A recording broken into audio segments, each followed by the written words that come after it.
Hello friends, gear up classes में आप सभी का स्वागत है। और जो आज की क्लास हम लोग देखने जा रहे हैं सॉइल सिस्टम ऑफ झारखंड के बारे में। झारखंड की सॉइल सिस्टम के बारे में हम लोग पढ़ें, इसके पहले हमने जो पिछला वीडियो अपलोड किए हुए हैं उसके प्रीवियस क्वेश्चंस के बारे में, उस वीडियो को आप लोग देख सकते हैं। एक खाका आप लोगों को समझ में आएगी कि आखिरकार किस प्रकार से हम लोगों को इस चैप्टर को स्टडी करनी है।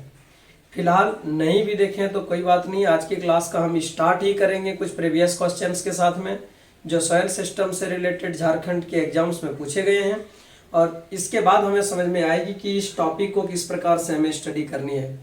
यदि आप देखें इस चैप्टर्स में पूछे जाने वाले सॉइल सिस्टम से रिलेटेड प्रीवियस क्वेश्चंस के बारे में, तो आपको बेसिकली डिस्ट्रीब्यूशन ऑफ सॉइल्स इन झारखंड से रिलेटेड सवाल आपको मिलेंगे कि कोई भी अमुक मिट्टी है, वो मिट्टी झारखंड के किस क्षेत्र में पाई जाती है। और इसी संदर्भ में हम लोग यदि कुछ क्वेश्चंस को देखें, जैसे कि हमारे सामने में है कि झारखंड में किस क्षेत्र में काली मिट्टी पाई जाती है, तो काली मिट्टी का क्षेत्र हम लोग जानते हैं कि राजमहल के जो एरिया है, जो राजमहल ट्रैप वाला एरिया है, जो बेसाल्ट चट्टानों से मिली है, वहां पर हम लोग राजमहल क्षेत्र इसका आंसर हो जाएगी, जहां पर काली मिट्टी पाई जाती है। दूसरा सवाल है छोटा नागपुर में फुसफुस बलुआ मिट्टी किस क्षेत्र में पाई जाती है।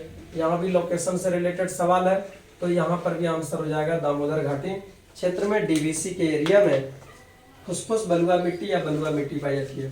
फिर अगला क्वेश्चन है दामोदर घाटी में मुख्य रूप से किस प्रकार की मिट्टी पाई जाती है, तो यहाँ पर लाल, अभ्रक, लेटराइट 4 दिया है, लेकिन इनमें से कोई भी आंसर नहीं होगा, क्योंकि यहाँ पर किस प्रकार की मिट्टी पाई जाती है, लगभग बलुआ मिट्टी पाई जाती है।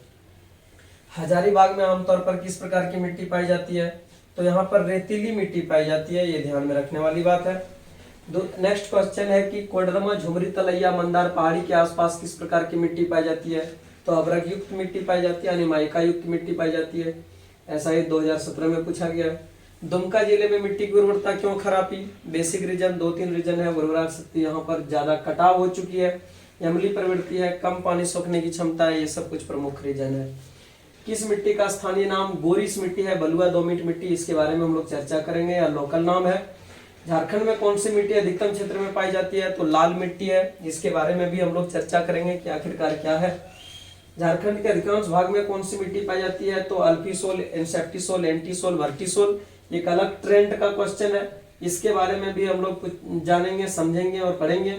ये भी झारखंड एसआई के ही एग्जाम्स में पूछे गए हैं, लेवल काफी अच्छा रखा है एग्जाम में क्वेश्चंस का। नेक्स्ट क्वेश्चन है राजमहल क्षेत्र में कौन सी मिट्टी अधिकतम मात्रा में पाई जाती है, एसआई मेंस में 2017 में पूछा गया है। और राजमहल क्षेत्र भी हमने चर्चा किया, काली मिट्टी पाई जाती है। चिंता करने की कोई जरूरत नहीं है, हम एक्सप्लेन करेंगे सारी चीजें क्यों क्यों और क्या वजह है जिसके कारण वो पाई जाती है। माइका युक्त मिट्टी झारखंड में कहाँ पर पाई जाती है, कोडरमा, झुमरी, तलैया में पाई जाती है, सेबू में नहीं पाई जाती है, इस चीज को ध्यान में रखने वाली बात है, इसलिए केवल 1 और 2 आंसर होगी। झारखंड में किस स्थान पर लेटराइट मिट्टी नहीं पाई जाती है, ये सवाल में पूछा गया है कि नहीं पाई जाती है, एसआई 2017 का ही क्वेश्चन है। तो रांची का पश्चिमी हिस्सा में पाई जाती है, पलामू में पाई जाता है, संथाल परगना के कुछ भागों में पाई जाती है। राजमहल क्षेत्र में आप लोगों को पता है काली मिट्टी पाई जाती है, इसलिए इसमें नहीं पाई जाती है। कहां पर, तो राजमहल में पाई जाती है। मैं कुछ संक्षिप्त जानकारी आप लोगों को दिया जो सॉइल सिस्टम से रिलेटेड झारखंड के कुछ प्रीवियस क्वेश्चंस पूछे गए थे। ये सारे प्रश्नों को जानने के बाद में हम लोगों को, आप स्क्रीनशॉट इनका ले सकते हैं, थैंक यू। इन सारे प्रश्न को जानने के बाद एक चीजें हमें समझ में आ गई कि जो भी सॉइल सिस्टम से रिलेटेड प्रश्न झारखंड में पूछे जाएंगे वो बेसिकली डिस्ट्रीब्यूशन से रिलेटेड पूछे जाएंगे।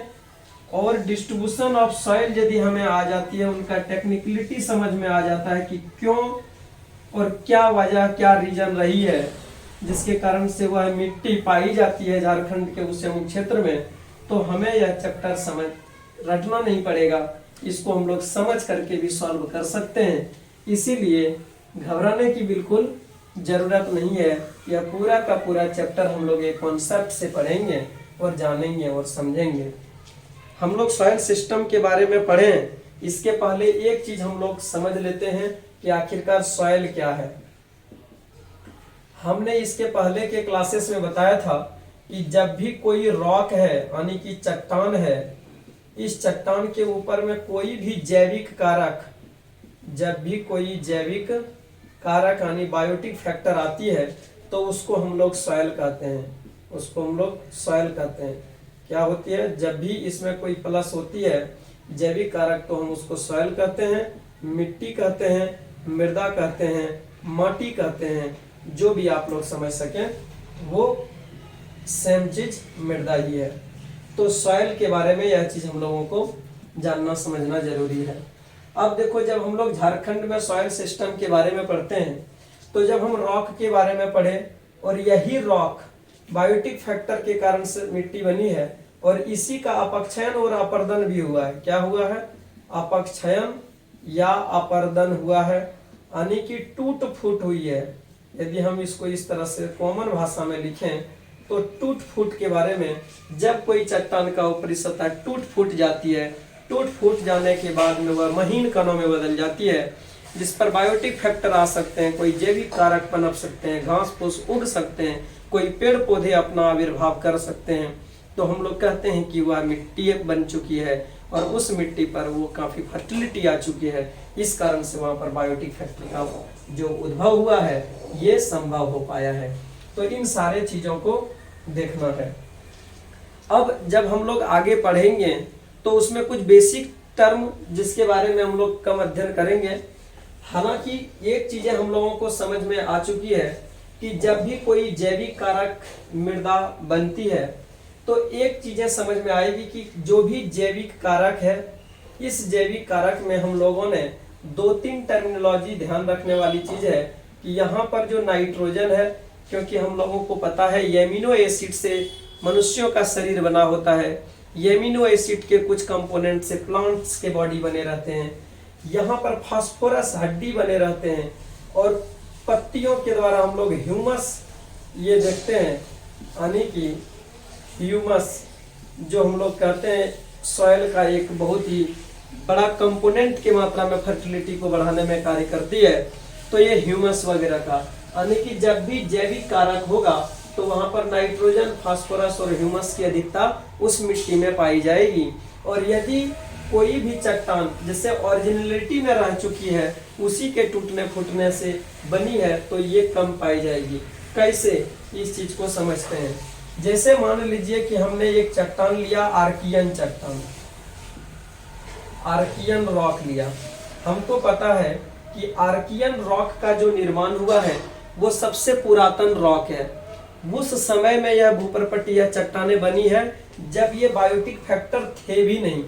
हमको यह बातें समझ में आनी चाहिए कि जब ये था ही नहीं तो यह रॉक के इरोजन के बाद में, यह रॉक के टूटने के बाद में जो सॉयल बनेगी, इस सॉयल में क्या होगा, इस सॉयल में N2 की भी मात्रा कम रहेगी, P की भी मात्रा कम रहेगी और ह्यूमस की भी मात्रा कम रहेगी। इस बात को ध्यान में रखने वाली चीजें हैं। लेकिन जब भी कोई ऐसे मृदा का निर्माण होगा जहां पर जंगल है और जंगल के बाद में यदि वहां पर है तो जैसे ही प्लांट आते हैं वहां पर तो जैविक कारक आ जाएंगे। तो जैविक कारक आने के बाद में वहां पर नाइट्रोजन, फास्फोरस और ह्यूमस की मात्रा ज्यादा रहेगी। जैसे पर्वतीय क्षेत्रों में जहां पर प्लांट की मौजूदगी है वहां की मृदा में नाइट्रोजन, फास्फोरस और ह्यूमस जैसे जो फैक्टर्स हैं उनकी मात्रा अधिक होगी। जैसे इसके बाद यदि हम लोग जलोढ़ मृदा के बारे में बात करते हैं, एल्यूविलियर सॉइल के बारे में बात करते हैं, तो जलोढ़ मृदा के केस में भी वैसा ही होती है कि जब ये जो मृदा बनती है यही इसी तरह के चट्टानों के रिवर के द्वारा इरोजन करने के बाद ये जलोढ़ मृदा का निर्माण होती है। तो जब इसी का इरोजन करने के बाद यह निर्माण हुई है तो जाहिर सी बात है कि यहाँ पर भी जो N2P2, N2P और H की जो ह्यूमस की मात्रा है वो कम नजर आएगी। ये सारी चीजों को ध्यान में रखना बहुत ही जरूरी है। यह कॉन्सेप्ट हमें रटना नहीं है बिल्कुल कि किसमें N2P का मात्रा ज्यादा है या कम है। और जब हम लोग आगे एग्रीकल्चर में पढ़ेंगे, जब हमको यह पता चल जाएगा कि झारखंड की जो चट्टानें काफी पुराने, हम लोग पढ़े थे कि काफी सबसे पुराना रॉक है, प्री कैम्ब्रियन एरा का रॉक है। जाहिर सी बात है जब वो रॉक से बना हुआ झारखंड की वो मृदा है जो ऊपर में पाई जाती है तो उस मृदा में N2P और H की मात्रा कम होगी।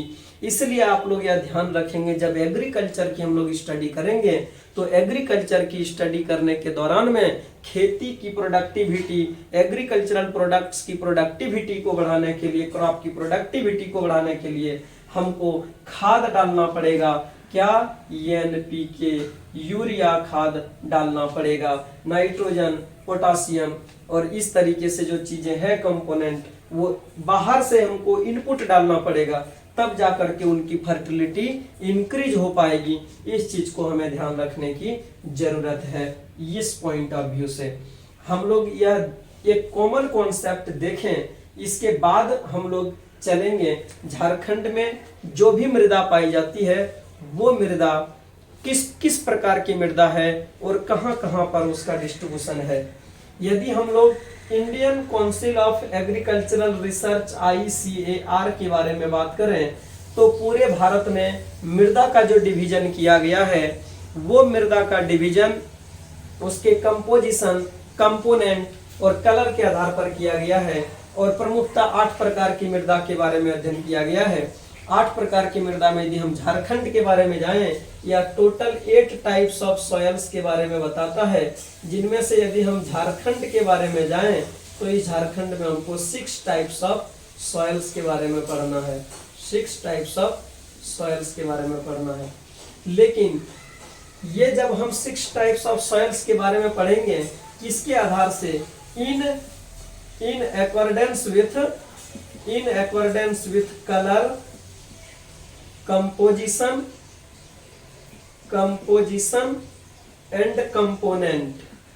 और इसी के आधार पर हम लोग देखेंगे कि जो जो महत्वपूर्ण मृदा पढ़ेंगे उसमें से लाल मृदा होगी, काली मृदा होगी, लेटराइट मृदा होगी, जलोढ़ मृदा होगी, पर्वतीय मृदा होगी, इस तरह से और जो काफी सारी मृदा के प्रकार हम लोग यहाँ पर पढ़ेंगे और जानेंगे, जो कलर के आधार पर, in accordance with colour, composition and component के आधार पर ये डिवीजन इंडिया के ICAR ने किया है, Indian council of agricultural research के द्वारा।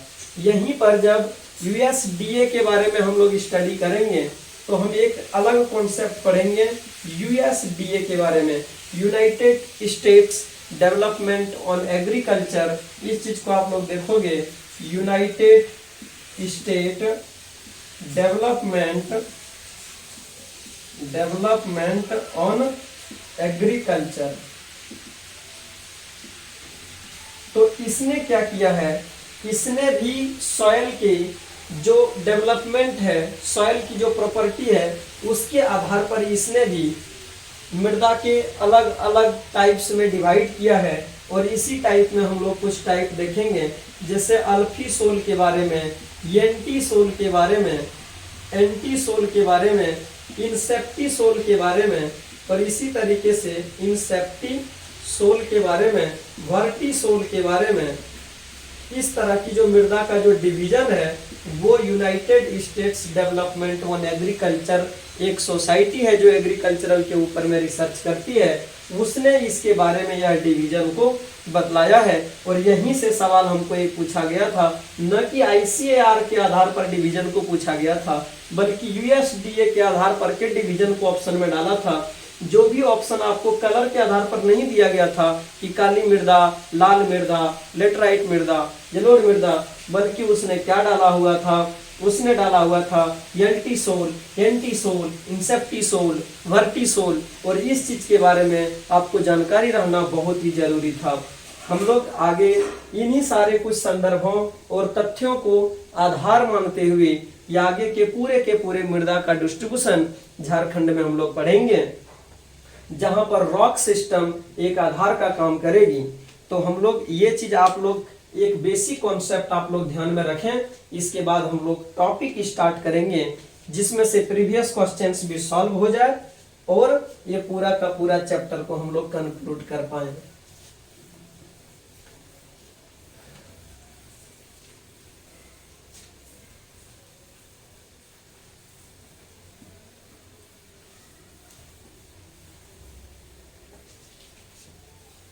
अब देखो, झारखंड में हम लोग पढ़े, इसके पहले झारखंड का मैप की जानकारी होनी बहुत जरूरी है। तो आप लोग झारखंड की मैप को अच्छे तरीके से बना लें।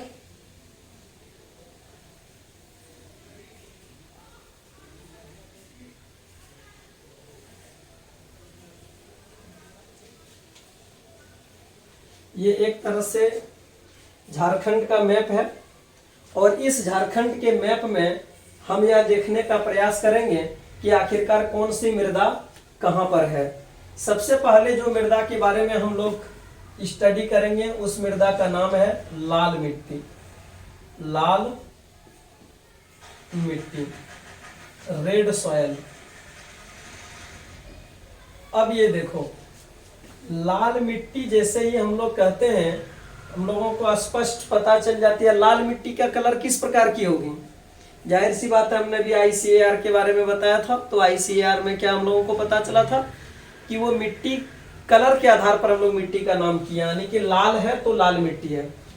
अब देखो, इसको समझने के पहले जो बेसिक कॉन्सेप्ट है वो समझ लें। जो भी चट्टान हमने झारखंड का देखा, ये पूरा का पूरा भाग जो चट्टान है, हम लोगों ने क्या देखा था कि ये कॉन्सेप्ट आपको यहाँ पर ध्यान में रखना है, देखना सारी चीजें याद आ जाएगी।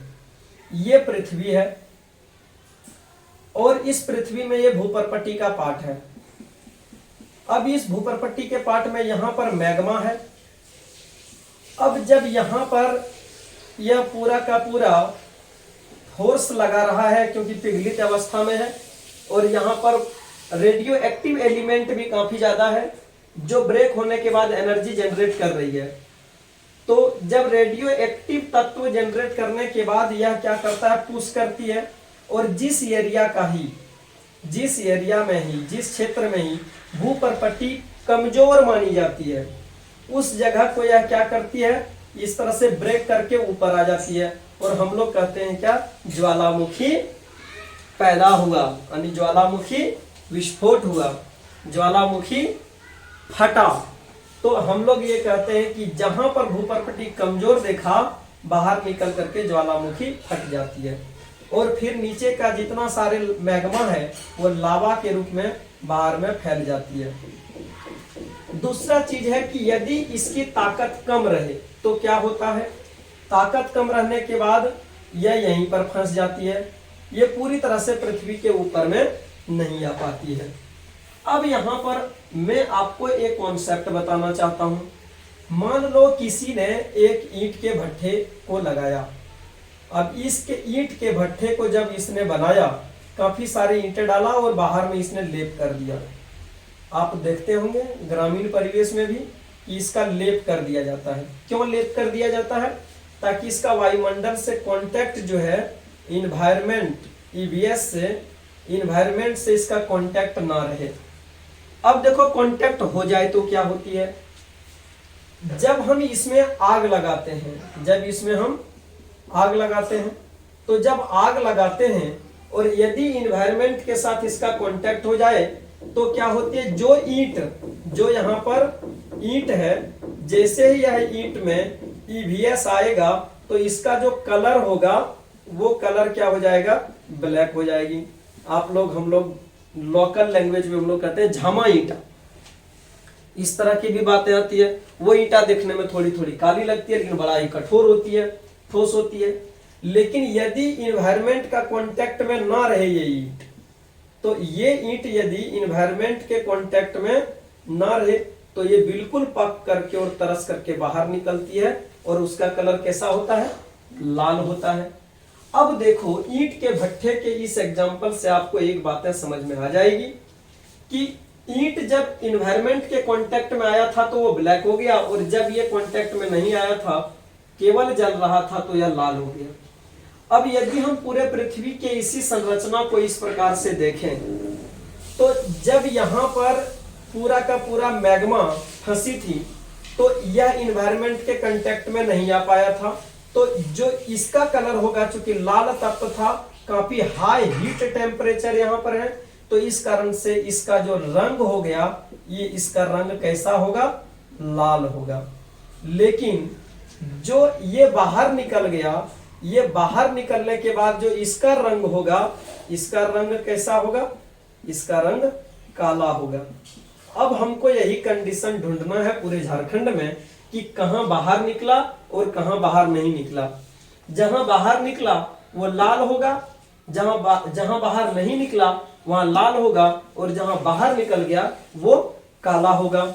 ये कब की बात कर रहे हैं? जब ये भूपर्पटी बन रही थी उस संदर्भ में ही, जब प्री कैम्ब्रियन एरा में इन चट्टानों का निर्माण ज्वालामुखी क्रियाओं के बाद में शीतलीकरण की प्रक्रिया प्रारंभ हो रही थी, उस समय के हम बातों को कर रहे हैं।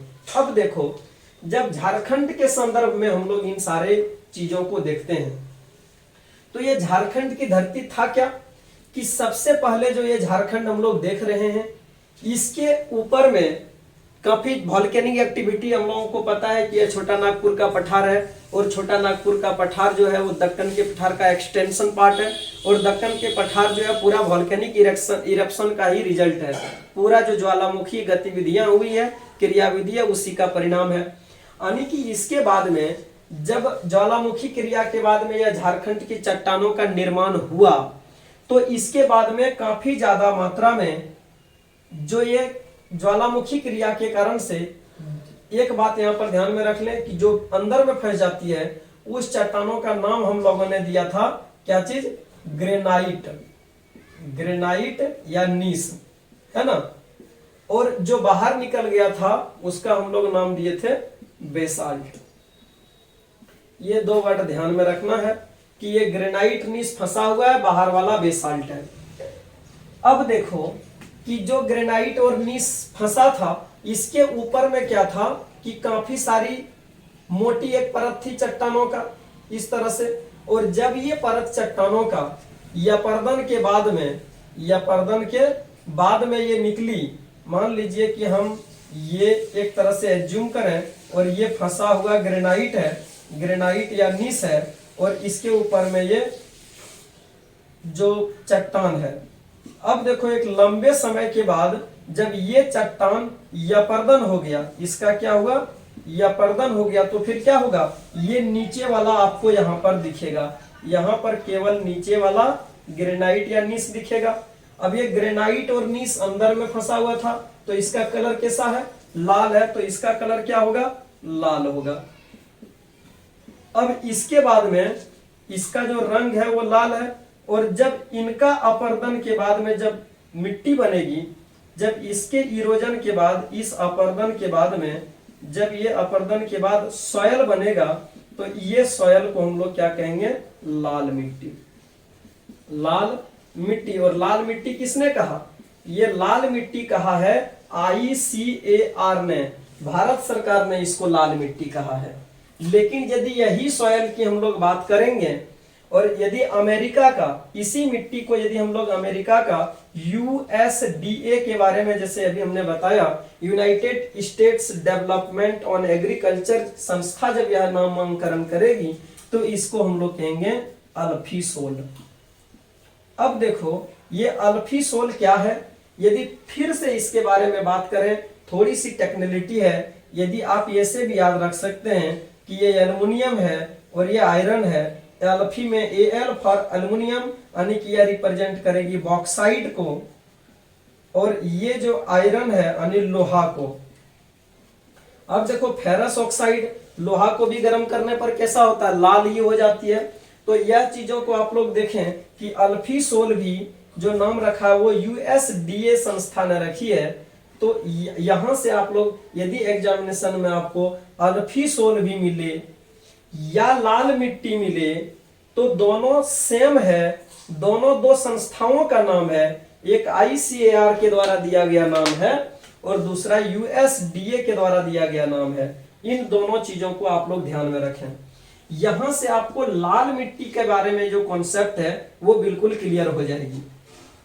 अब देखो जब हम लोग झारखंड के बारे में बात करते हैं तो यहां से क्लियर हो जाती है कि झारखंड का जो सर्वाधिक क्षेत्र है, लाल मिट्टी का यदि विस्तार हम लोग देखें झारखंड में तो विस्तार क्या है? झारखंड का सर्वाधिक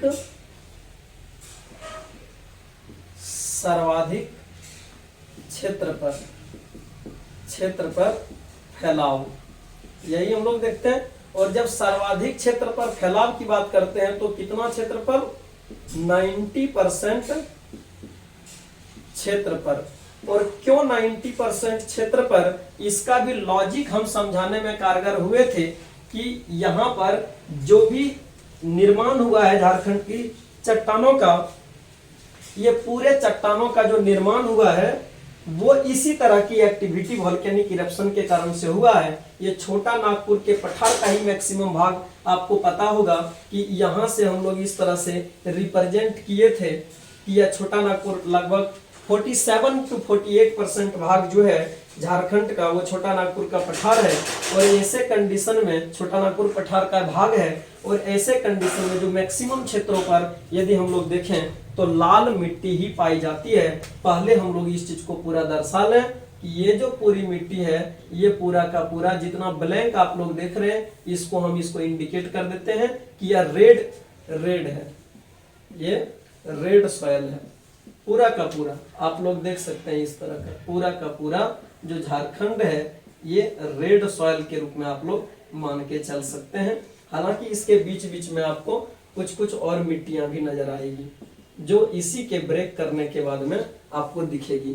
तो सबसे पहले यह जाने कि लगभग 90% एरिया के ऊपर में 90% एरिया के ऊपर में झारखंड में लाल मिट्टी पाई जाती है। इस चीज को ध्यान में रखना है, क्यों पाई जाती है ये कॉन्सेप्ट को आप बिल्कुल ध्यान में रखें।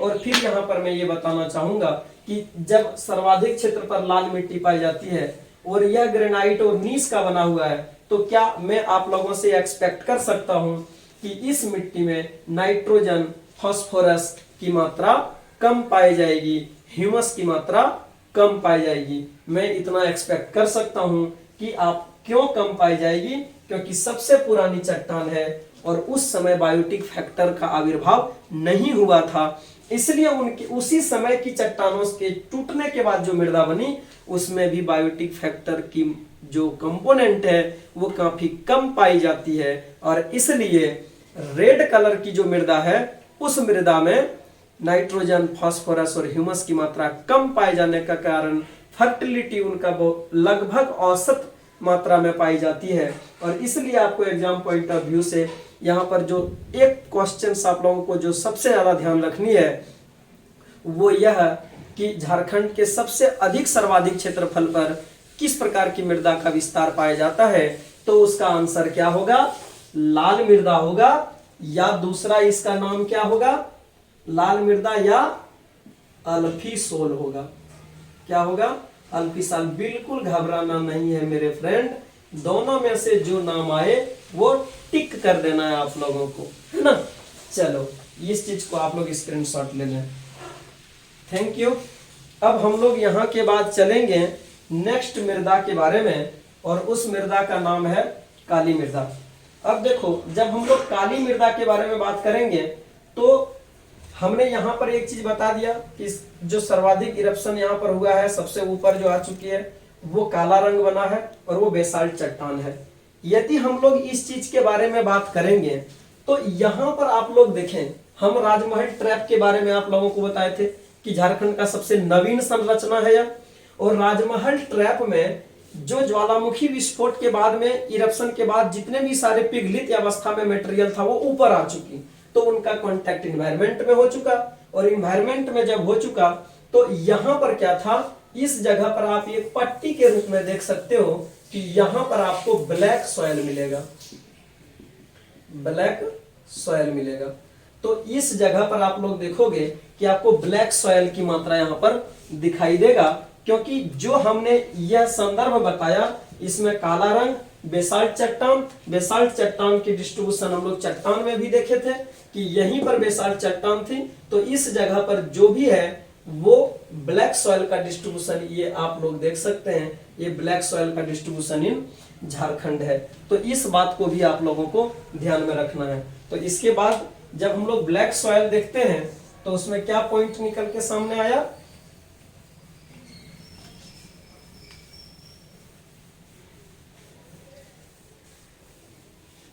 दूसरा सॉइल था ब्लैक सॉइल यानी काली मृदा, काली मिट्टी।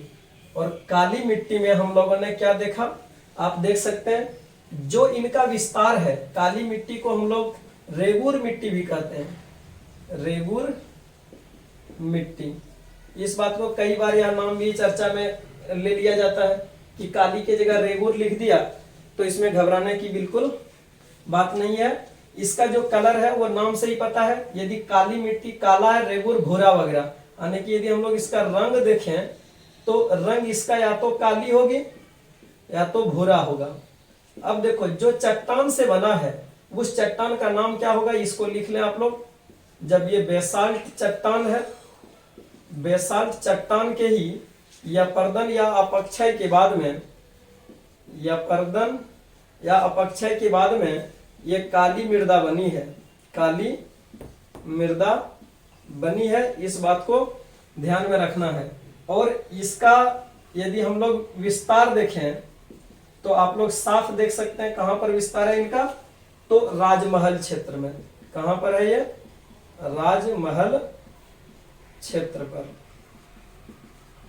कई बार यह प्रश्न पूछा भी गया है कि काली मृदा का विस्तार किस क्षेत्र में है, तो राजमहल क्षेत्र में। और एक बार यह भी सवाल पूछा गया है कि राजमहल क्षेत्र पर किस प्रकार की मृदा का विस्तार पाई जाती है, तो सर्वाधिक रूप में क्या है, वो काली मृदा। जो भी प्रश्न आपसे पूछे, चाहे काली मृदा देकर के राजमहल क्षेत्र के बारे में पूछे या राजमहल क्षेत्र के बारे में देकर के काली मृदा के बारे में पूछे, तो ये दोनों चीजों के बारे में आप लोग अच्छे तरीके से एक्सप्लेन कर सकते हैं। यहाँ पर गलती करने की बिल्कुल संभावना नहीं है, क्योंकि आप लोगों को टेक्निकलिटी पता है कि आखिरकार काली वहां पर ही क्यों पाई जाती है। इस बात को आप लोग ध्यान में रखें। नेक्स्ट जो हम लोग मृदा के बारे में स्टडी करेंगे, उस मृदा का नाम है लेटेराइट मृदा। इसको भी आप लोग कॉपी कर लें।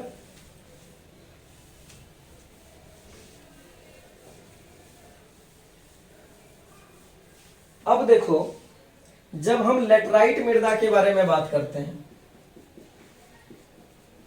लेटेराइट मृदा, एक बात ध्यान में रखना, लेटेराइट मृदा के बारे में आप लोगों को बिल्कुल आसानी से समझ में आ जाएगा कि झारखंड में इसका डिस्ट्रीब्यूशन कहां पर है। लेटेराइट मृदा का डिस्ट्रीब्यूशन एक गजब का फैक्टर पर कार्य करती है। जब आपने देखा लाल मिट्टी, क्या देखा, लाल मिट्टी।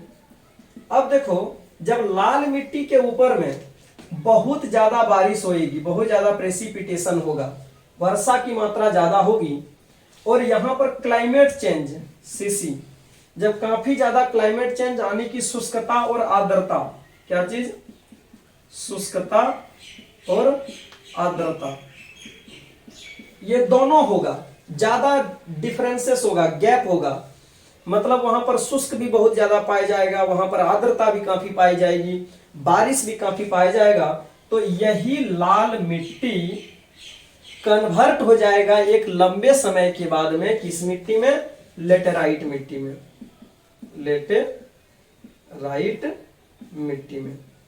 अब देखो, ये चीजें तो आपको समझ में आ गया कि ये कन्वर्ट हो जाएगी लेटेराइट मिट्टी में। अब जब ये पता चल रहा आप लोगों को कि ये कन्वर्ट हो जाएगी लेटेराइट मिट्टी में, अब हमको यहां पर ये देखना है कि ये कंडीशन कहां है झारखंड में, यानी पीपीटी का कंडीशन कहां है और शुष्कता और आर्द्रता का कंडीशन कहां है। अब जब ये चीजें देखते हैं तो झारखंड का मैप देखिए, यदि देखोगे तो झारखंड के पूर्वी साइड में बंगाल है, इस जगह पर वेस्ट बंगाल है, और इसके बाद में आप नीचे देखोगे तो यहाँ पर बंगाल की खाड़ी है, बे ऑफ बंगाल है। अब बे ऑफ बंगाल के कारण जब भी थोड़ी सी चक्रवाती घटना उत्पन्न होती है, काल बैसाखी, याम्र बौछार, जो भी आप लोग नाम जानते हैं, तो वो साइक्लोनिक प्रेसिपिटेशन जो होता है उनका प्रभाव झारखंड में भी पड़ता है, और यहां से उठी भावरों का लहर क्या होता है, इस एरिया पर भी इंपैक्ट डालता है, इस एरिया पर भी इंपैक्ट डालता है, यहां पर इस एरिया पर भी इंपैक्ट डालता है, और फिर इसका यहां पर भी थोड़ा सा देखोगे तो इधर भी इंपैक्ट डालता है, यहां पर भी। और जब ये हवा ऊपर चढ़ती है तो हमने आप लोगों को बताया था कि सबसे ज्यादा ऊंचा जो क्षेत्र है ये पाट क्षेत्र है, और इस पाट क्षेत्र में जो 900 से 1100 मीटर हाइट होने के कारण से जब यहाँ पर आप लोग देखोगे इधर से हवा ऊपर चढ़ती हुई यहाँ के चट्टानों से टकराती है और फिर यहाँ बारिश करती है। हमने क्लाइमेट वाले चैप्टर पर बिल्कुल क्लियरली बताया था कि प्रेसिपिटेशन कैसे होता है। तो सबसे ज्यादा बारिश की संभावना यहाँ सबसे अधिक ऊंचाई के कारण से होती है, जबकि इस जगह और इस जगह पर साइक्लोनिक इंपैक्ट के कारण होती है। तो लिहाजा हम लोग कह सकते हैं कि यहाँ की जो लाल मृदा है, ये मृदा लेटराइट मृदा में कन्वर्ट हो चुकी है। कैसे? लेटराइट मृदा में कन्वर्ट हो चुकी है। लेटेराइट मृदा में, इसको हम एल लिख देते हैं। ये पूरा का पूरा रेड है। अब यहां पर और इस जगह पर लेटराइट मृदा में है एल, इसको भी कन्वर्ट कर देते हैं। तो ये चीजें आपको बेसिक चीज ध्यान में रखनी है कि आखिरकार लेटराइट मृदा रहेगी कहां पर। तो 2-4 पॉइंट आप लोग इस बात को ध्यान में रखने के बाद इसका विस्तार को देख लें कि कहां पर ये है। तो विस्तार यदि हम लोग देखें, सबसे पहले इसी चीज को लिखते हैं। पाठ क्षेत्र का विस्तार आप लोगों को पता होगा। तो पाठ क्षेत्र का विस्तार क्या था? पलामू का दक्षिणी क्षेत्र, पलामू का दक्षिणी क्षेत्र आप लोगों को पता होगा, या हम लोग पलामू भी आप लिख सकते हैं, ऑप्शन में पलामू भी दे सकता है। तो ये पलामू का दक्षिणी क्षेत्र। रांची का उत्तरी पश्चिमी क्षेत्र, तो ये भी आप लोग ध्यान में रख सकते हैं कि रांची का पश्चिमी क्षेत्र भी आप लोगों को। और जो चीजें नजर आएगी इसके बाद में, वहां यदि लिखोगे तो संथाल परगना का कुछ भाग आप देख सकते हैं। संथाल परगना का कुछ भाग। इसके बाद में आप लोगों को राजमहल का भी एरिया देख सकते हैं। पूर्वी राजमहल क्षेत्र, पूर्वी राजमहल क्षेत्र आप लोग देख सकते हैं। ये चीज रटने की बिल्कुल जरूरत नहीं है। पलामू का दक्षिणी क्षेत्र देख लिए, रांची का पश्चिमी क्षेत्र देख लिए। जो भी ये पाठ क्षेत्र, हम यदि इसको एक बार में कहें तो हम लोग लिख सकते हैं कि कहां पर? पाठ क्षेत्र में इसका विस्तार है। संथाल परगना का कुछ भाग, पूर्वी राजमहल क्षेत्र, हम लोग इसमें भी ऐड करके देख सकते हैं। और आगे हम लोग जब देख सकते हैं सेभूम वाला जो एरिया है नीचे में, तो पूर्वी सेभूम का ढालभूम क्षेत्र, हम लोग जानते हैं कि ये वाला एरिया ढालभूम वाला एरिया है। तो यहां पर हम लोग पूर्वी सेभूम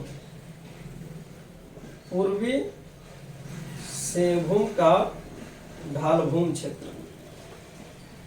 अब देखो 2-3 चीजें यहां पर ध्यान में रखने वाली बातें हैं। आपको लेटराइट मृदा दे करके किसी भी प्रकार का प्रश्न पूछा जा सकता है। यह पूछा जा सकता है लेटराइट मृदा निम्नलिखित में से किस स्थान पर नहीं पाई जाती है। तो यह ध्यान में रखना है कि पलामू में पाई जाती है, रांची में पाई जाती है, यानी पाट एरिया में, लोहरदगा जो भी है। संथाल परगना कुछ भाग में पाई जाती है, पूर्वी राजमहल क्षेत्र में पाई जाती है, पूर्वी सिंहभूम का ढालभूम क्षेत्र में पाई जाती है। ये कुछ की कंपोनेंट वाला पार्ट है जो आप लोगों को बिल्कुल ध्यान में रखनी है। यहां पर भी लेटराइट है, यहां पर भी लेटराइट है और यहां पर भी लेटराइट है। इस बात को बिल्कुल आप लोग बखूबी ध्यान में रखें, ये काफी ज्यादा हेल्पफुल होगा। रटने की बिल्कुल जरूरत नहीं है, टेक्निकलिटी को केवल आप लोग अंडरस्टैंड करें। चलो इनको आप लोग कॉपी करें। Thank you. अब इसके बाद में हम लोग देखेंगे जो नेक्स्ट मृदा होगी वो होगा यवरक मूलक मृदा। उनको हम लोग माइका युक्त मृदा भी कहते हैं। उस मृदा को देखेंगे। झारखंड काफी फेमस है माइका के प्रोडक्शन के लिए। झारखंड की जो एक डिस्ट्रिक्ट है कोडरमा, वो माइका के प्रोडक्शन के लिए झारखंड की माइका कैपिटल भी कहा जाता है, अभ्रक राजधानी भी कहा जाता है। हम उस अभ्रक राजधानी की तरफ में चलेंगे अभी। और इसके बाद में हम लोग एक देखेंगे जो टर्म है वो है अभ्रक मूलक मिट्टी या माइका युक्त मिट्टी। माइका युक्त मिट्टी, कोई भी वर्ड का इस्तेमाल एग्जामिनेशन में किया जा सकता है क्वेश्चन को बनाने के दौरान में।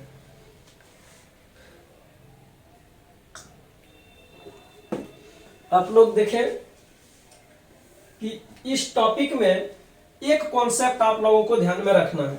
जब हम लोग कोडरमा की तरफ में जाते हैं तो कोडरमा आप लोगों को कहां पर दिखाई पड़ता है? इस जगह पर, ये देखो कोडरमा है, ये हजारीबाग है। अब ये कोडरमा को हम लोग कहते हैं क्या चीज, झारखंड का ये अभ्रक राजधानी, ये है झारखंड का अभ्रक राजधानी। अब देखो, जब यहाँ के जो चट्टान है, यहाँ की जो रॉक है, इस रॉक में जब अभ्रक है, इस रॉक में क्या है, माइका है। जब इस रॉक में माइका है तो इस माइका को माइनिंग करते हैं, खनन करते हैं, और ये रॉक के जब अपर्दन होगा, अपर्दन होगा, ये अपर्दन के बाद क्योंकि इसकी माइनिंग भी काफी ज्यादा हो रही है, खान जो इसका खनन है वो खनन काफी ज्यादा हो रही है, ये सारा रीजन है कि अपर्दन तेज गति से जारी है। तो इस रॉक के अपर्दन के बाद जो मिट्टी बनेगी वो तो माइका सॉइल ही बनेगी, वो माइका सॉइल ही बनेगी। तो ये चीज आप लोगों को ध्यान में रखना है कि जो भी यहां पर पाई जाएगी, और हम लोगों को एक चीज पता है कि वहां पर माइका इतनी मात्रा में पाई जाती है कि यवरक बेल्ट है, वहां पर हम लोग यवरक पट्टी पाया जाता है। और ये जो अभ्रक पट्टी है, इस पूरा यवरक पट्टी की जो मृदा होगी, इस अभ्रक पट्टी की जो भी मृदा होगी वो कौन सी मृदा होगी, वो यही वाला होगा, माइका युक्त मृदा या अभ्रक मूलक मृदा होगी, है ना, यह अभ्रक मूलक मृदा होगी। बिल्कुल इस चीज को ध्यान में रखें। एक जो यहाँ पर कंफ्यूजन आपको कभी लगेगा, जब आप हजारीबाग जाओगे तो वहां पर एक जगह है बड़का गांव, इस जगह पर, यहाँ पर जब देखोगे हजारीबाग में तो यहाँ पर आपको एक बड़का गांव मिलेगा यहाँ पर। तो ये जो है माइका वाला, और ये जो बेल्ट आप देखोगे, ये बेल्ट भी पूरा माइका का ही है, ये माइका ही है। तो ये यहां पर आपको मिलेगा माइका सॉइल मिलेगा, यानी कि अभ्रक मूलक माइका सॉइल, माइका सॉइल, और यहां पर आपको मिलेगा माइका सॉइल। तो जब झारखंड में आप लोगों को यह बताया जाए कि आखिरकार अभ्रक मूलक जो मिट्टी है वो कहां पर पाई जाती है, तो इसका विस्तार आप लोग इस तरह से लिखें, इसका विस्तार आप लोग लिख लें। पहला विस्तार यवरक पट्टी ही है, यवरक पट्टी ही है, और यवरक पट्टी में जो जो स्थान आती है वो स्थान का नाम लिख ले। कोडरमा आती है, मांडू आता है,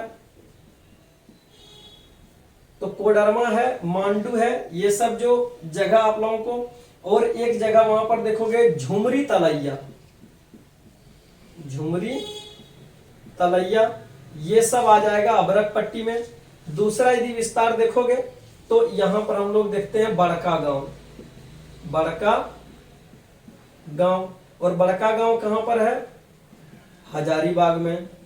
और इसीलिए आप देखोगे एक बड़ा एरिया ऐसे है हजारीबाग का, बड़का गांव में, जहां पर माइका युक्त मिट्टी पाई जाती है। इसलिए आप लोग एक पॉइंट देखोगे यहां पर कि हजारीबाग को चमकती मिट्टी वाला जिला कहा जाता है, चमकती मिट्टी वाला जिला। तो आपको यदि ये सवाल पूछ लिया जाए कि चमकती मिट्टी वाला जिला किसको कहा जाता है, तो आप लोग आसानी से जा सकते हैं, कहां पर, हजारीबाग तक जा सकते हैं। यवरक मूलक मिट्टी का कलर उलर के बारे में उतना पूछने की संभावना नहीं है, इसके बावजूद भी आप लोग कलर के बारे में यदि कंफ्यूजन रहे तो लिख सकते हैं, हल्का गुलाबी होता है इनका कलर, हल्का गुलाबी होता है, और फिर पानी वगैरह आने के बाद में इसका थोड़ा सा पीलापन ले सकती है। अदरवाइज बेसिक जो क्वेश्चन पूछा जाता है वो इनके डिस्ट्रीब्यूशन से रिलेटेड ही सॉइल सिस्टम में सवाल आपको पूछे जाएंगे। इस चीज को आप लोग ध्यान में रखें, ये एक तरह से उपजाऊ मिट्टी भी होती है, और यह भी ध्यान में रखने वाली बात है। नेक्स्ट जो हम लोग पढ़ेंगे वो काफी इंपॉर्टेंट है, और उस मिट्टी का नाम है रेतीली मिट्टी। आप लोग इस चीज को ध्यान में रखें।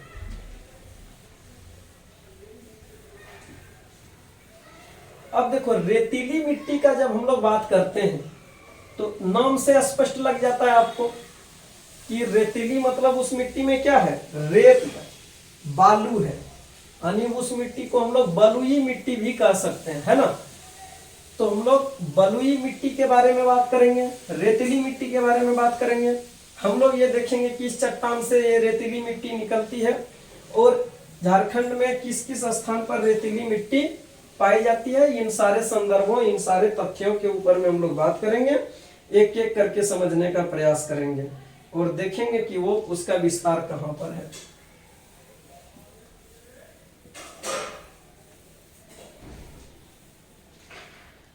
अब देखिए, नाम है रेतीली मिट्टी। रेतीली मिट्टी या बलुई मिट्टी, बलुई मिट्टी। अब देखो, एक चीज आप लोगों को पता है कि झारखंड का जो संरचना है रॉक सिस्टम, वो गोंडवाना लैंड से है।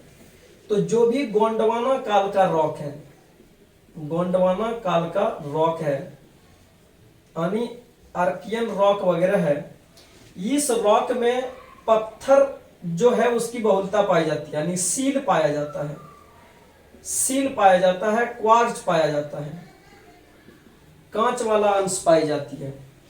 तो जब हम लोग यहां पर बात करेंगे रेतीली मिट्टी के बारे में, तो जो गोंडवाना रॉक है ये एक तरह से परतदार चट्टान भी है, परतदार चट्टान है।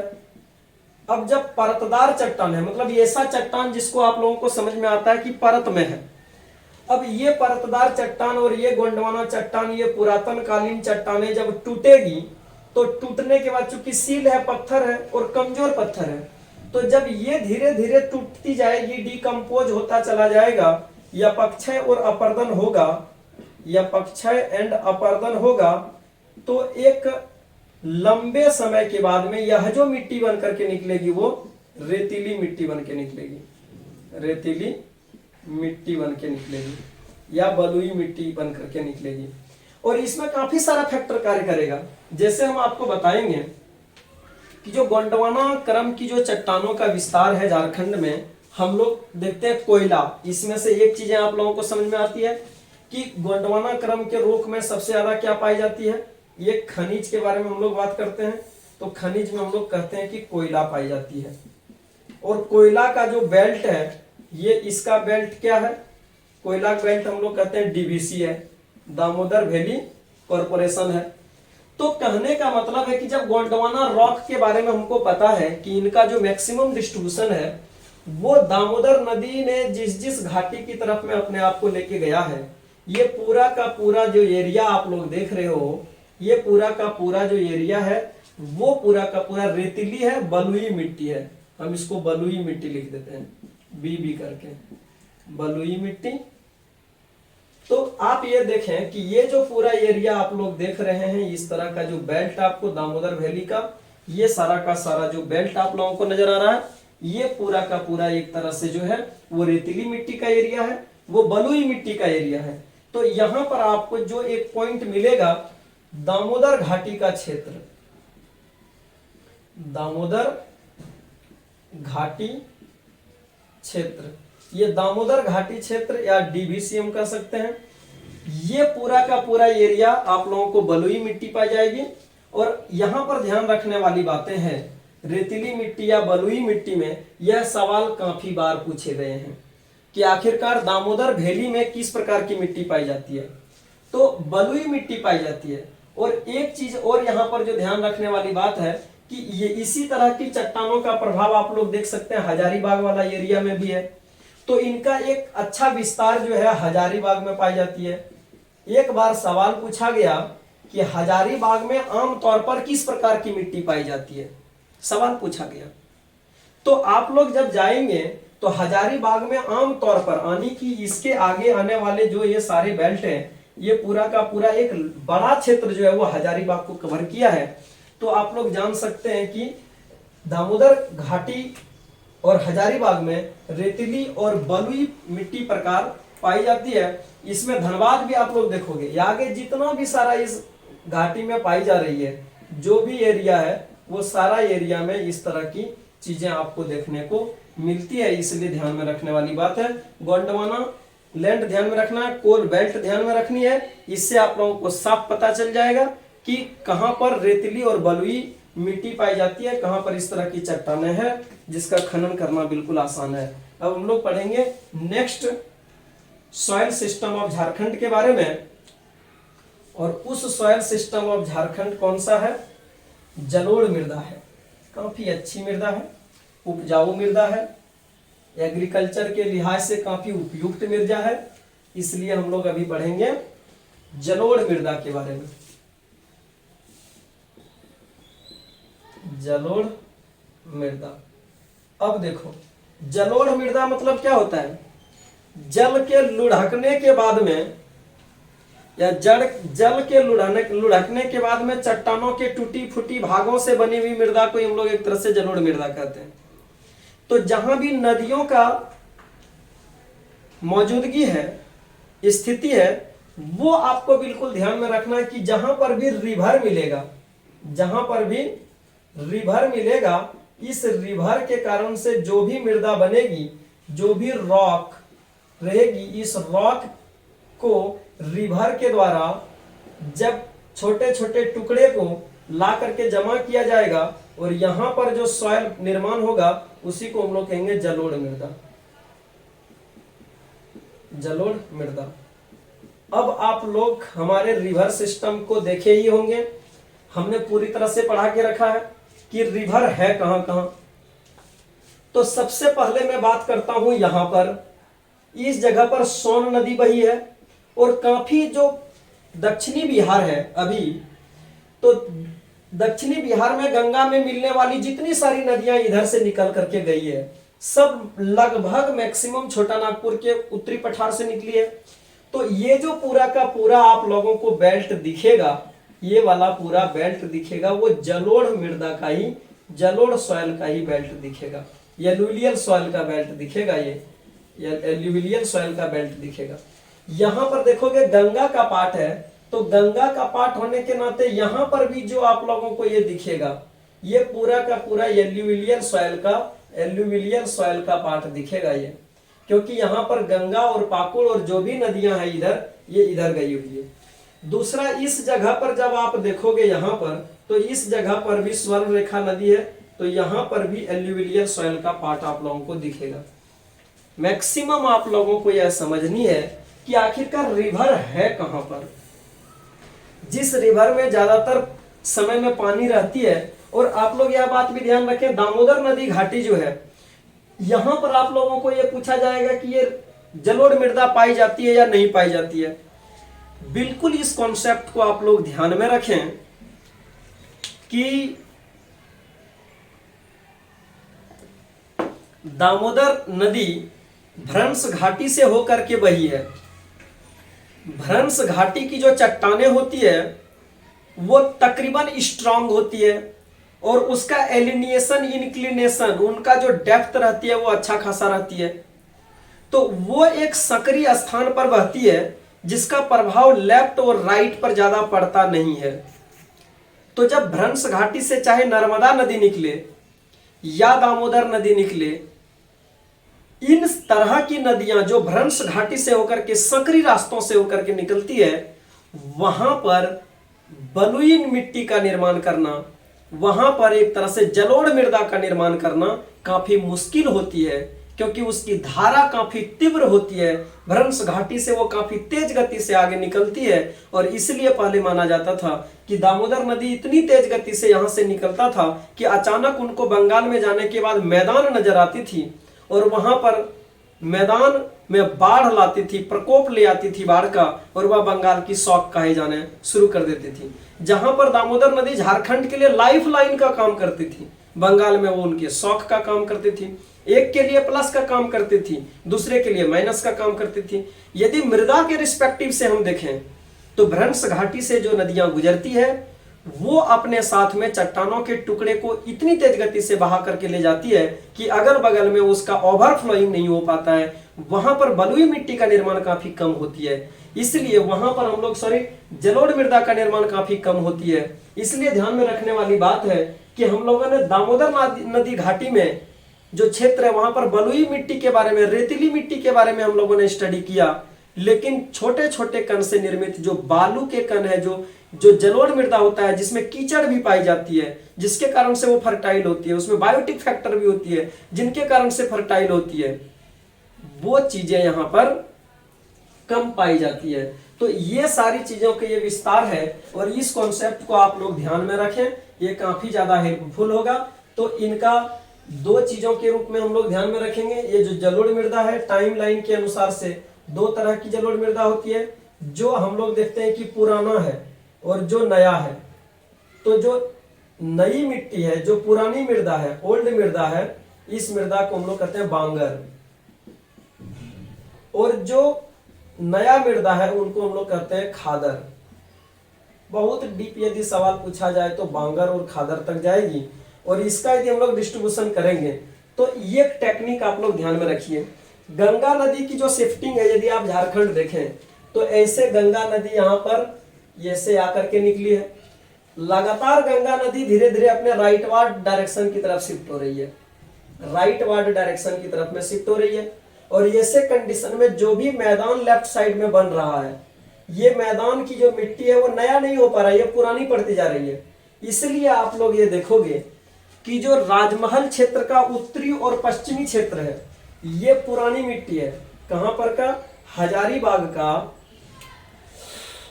हजारीबाग का उत्तरी या उत्तरी पश्चिमी क्षेत्र, यहां पर आप लोगों को ओल्ड मृदा नजर आएगी, लेकिन चूंकि राइट डायरेक्शन में वो शिफ्ट कर रही है, इसीलिए हजारीबाग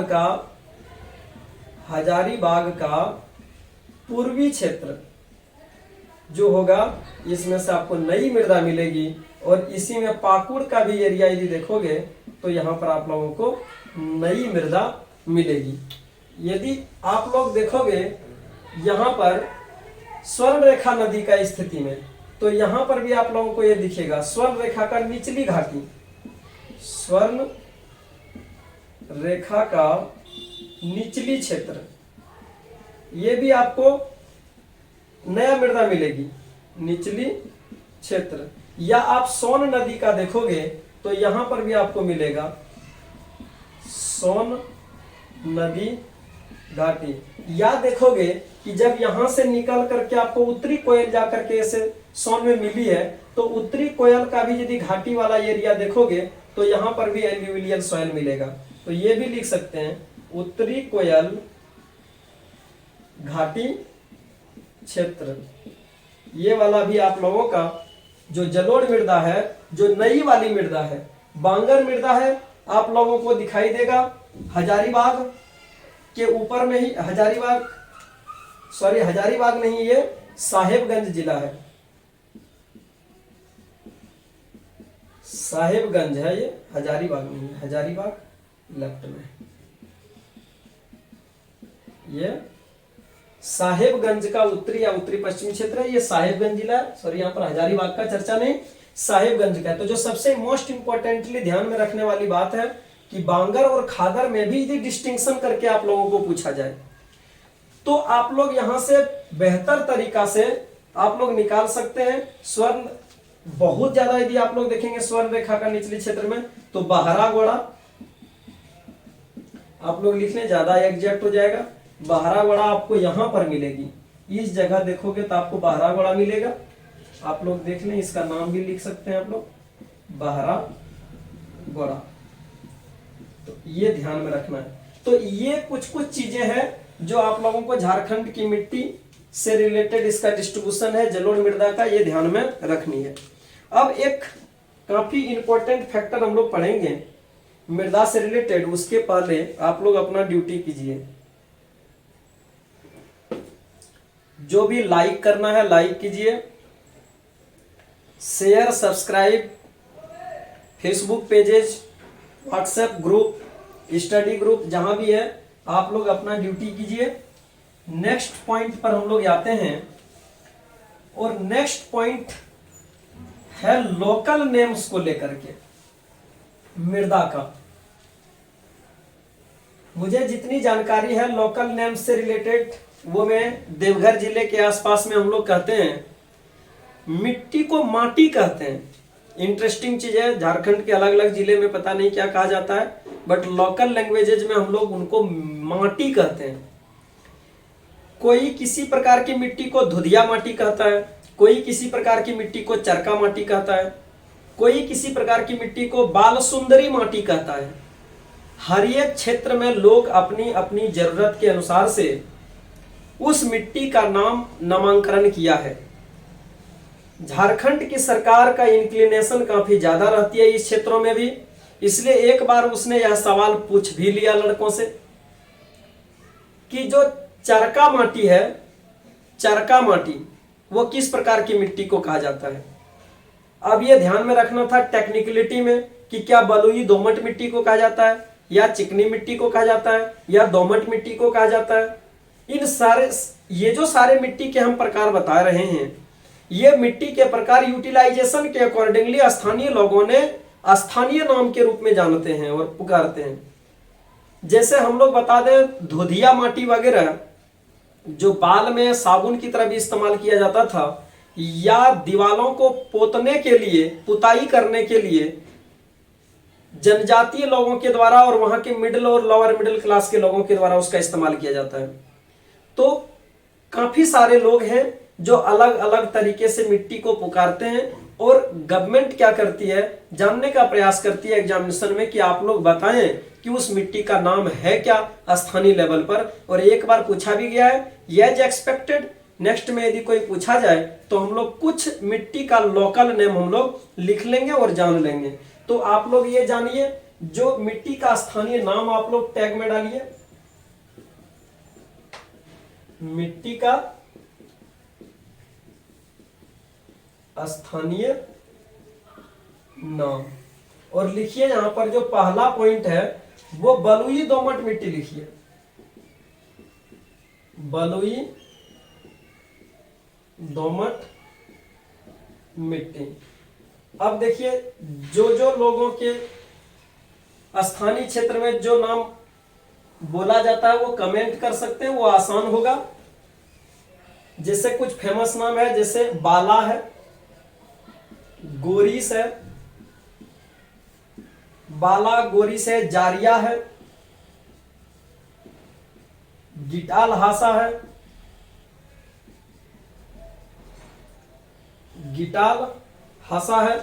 तो ये जो नाम आप लोग देख रहे हैं वो है बलुई दोमट मिट्टी का, ये है बलुई दोमट मिट्टी का। दूसरा जो हम लोग नाम लिखते हैं वो है दोमट मिट्टी, दोमट मिट्टी। दोमट मिट्टी को क्या कहा जाता है, चरका मिट्टी। ये देखो यही पूछा गया है, ये वाली टर्म ऑलरेडी पूछा जा चुका है, चरका मिट्टी। बाल सुंदरी मिट्टी, बाल सुंदर, कहीं पर बाल सुंदर, कहीं पर बाल सुंदरी भी कहा जाता है, कहीं लोबो भी कहा जाता है, कहीं पर खेरसी भी कहा जाता है, और कहीं पर यारा हासा भी कहा जाता है। ये ध्यान में रखना है। और नेक्स्ट एंड लास्ट वन यदि हम लोग देखें तो उसका नाम हम लोग देखते हैं चिकनी मिट्टी, चिकनी मिट्टी। और इसका नाम क्या है, चीटा, गोबरा, चीटा मिट्टी, गोबरा मिट्टी, केवाल मिट्टी, हलमाड हासा, ये सब स्थानीय नाम है। यदि आप लोग देखें तो इनमें से ये पूछ लिया गया है ऑलरेडी, तो इसलिए हमने इस नीड को समझा कि जब ये पूछा जा चुका है तो इस चीज के ऊपर में फोकस किया जाए कि जो भी चीटा, केवाल, गोबरा, हासा, हलमाड वगैरह है, ये सब सारा मिट्टी का नाम आप लोग ध्यान में रखें। कोई भी पूछा जा सकता है। यदि आपको पूछ लिया गया कि केवाल मिट्टी किस प्रकार की मिट्टी का नाम है, तो चिकनी मिट्टी है, या चिकनी मिट्टी को स्थानीय स्तर पर कौन सा नाम कहा जाता है, 4 ऑप्शन डाल देगा, गोरीस, बाल सुंदर, यहारसा और केवाल। और चिकनी मिट्टी आपको ढूंढना है तो आप केवाल तक जा सकते हैं। तो ये जो चीजें हम आप लोगों को बता रहे हैं कि ये स्थानीय नाम है, इस स्थानीय नाम बाला, गोरीस, जारिया, गिटालासा, बाल सुंदर, यहारसा, खेरसी, लोबो और चीटा, गोबरा, केवाल, हलमाड, हासा, इसको आप लोग एक बार ध्यान में रखें, 2-3 बार लिखें, प्रैक्टिस करें, आप लोगों को यह बिल्कुल समझ में आ जाएगी और ये टॉपिक आप लोगों का कवर हो जाएगा। तो हमने जो पूरा का पूरा जो टॉपिक देखा और समझा सॉइल सिस्टम ऑफ झारखंड को, उम्मीद है कि मैं आप लोगों को समझा पाने में सफल हुए। कितने सफल हुए आप लोग कमेंट करके हमें जरूर बताएं, ताकि नेक्स्ट वीडियो में हम उस चीज़ों को ध्यान में रख सकें। आप लोगों को यदि यह वीडियो पसंद आती है तो आप लोग जरूर और जरूर अपने फेसबुक पेजेज पर इनको शेयर करें। व्हाट्सएप स्टडी ग्रुप्स जो भी आपके अगल बगल में चल रही है वहां पर इनको शेयर करें।